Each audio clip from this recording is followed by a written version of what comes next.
A quick look there of who's fighting who on the ground in Syria. Let's speak now to Tafik Shama in Geneva, Secretary General and spokesperson for the UOSSM NGO that provides free medical aid to people on the ground in Syria, regardless of nationality, ethnicity, gender, or religion. Mr. Shama, thank you for speaking to France 24 today. I'd like to begin by asking you, what was your reaction about the U.S., UK, and France coordinating strikes against the Syrian regime?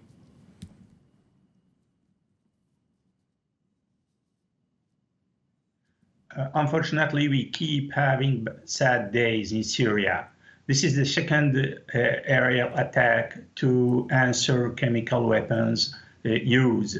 The first one and this one, I don't think they'll bring peace to Syria, unfortunately. Retaliation attacks by conventional arms are taking place right now and took place during the last night on Idlib, where most civilians who fled the conflict from Ghouta and other places in Syria are taking shelter.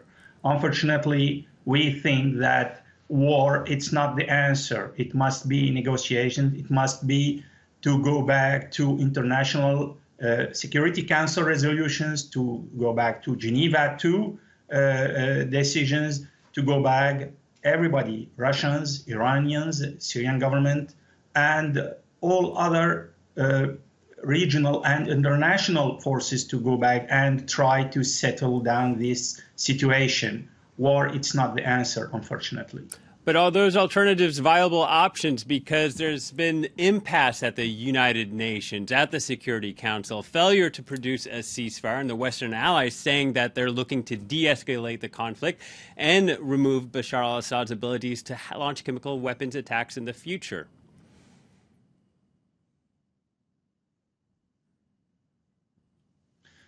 That's why I am asking right now all parties to reconsider the situation, mainly Russians and the Syrian government, to reconsider negotiation, to reconsider talking to other Syrians all over the world, to consider that they can deal with all Syrians, not only those in Damascus, but those who fled. We, all Syrians, want peace, want to rediscuss the situation, want to rebuild our country, and not accepting international resolutions, not accepting United Nations intervention, not accepting Security Council resolutions would lead to such unfortunate answers. I do believe that this answer could be avoided if Russians and Syrian government answered differently. Humanitarian actors like our organizations are awaiting for a coherent and more rational answer from all parties to settle down this war and not to put oil on the fire once again. And Mr. Shama, how pragmatic is that possibility? If Russia and Damascus are supposed to change their perspective, is that something that the people on the ground suffering these attacks, the civilians caught in the crossfire, can really count on?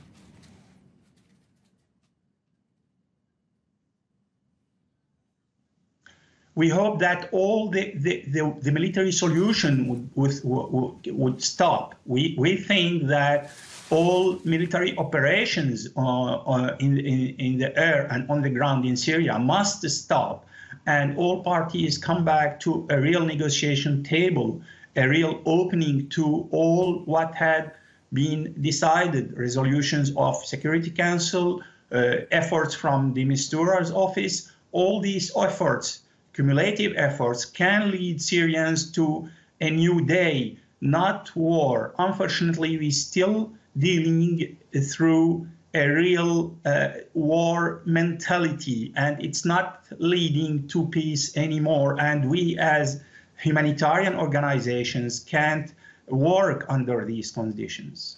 So one final question for you, Mr. Shama. From your professional perspective, the fallout, the consequences, Russia said there would be consequences to these coordinated strikes. What do you think that means for the civilians on the ground in Syria?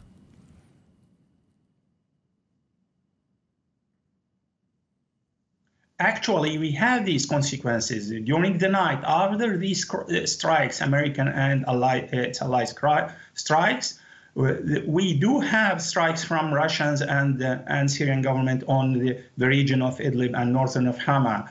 So Syrian civilians, Syrian IDPs, internally displaced, thousands, hundreds of thousands of them are under fire right now because of this situation. We are really calling all parties to settle down this conflict, this armed conflict, and try once again to see what we can do through negotiations, rational negotiations, including all Syrians, not part of them, in giving back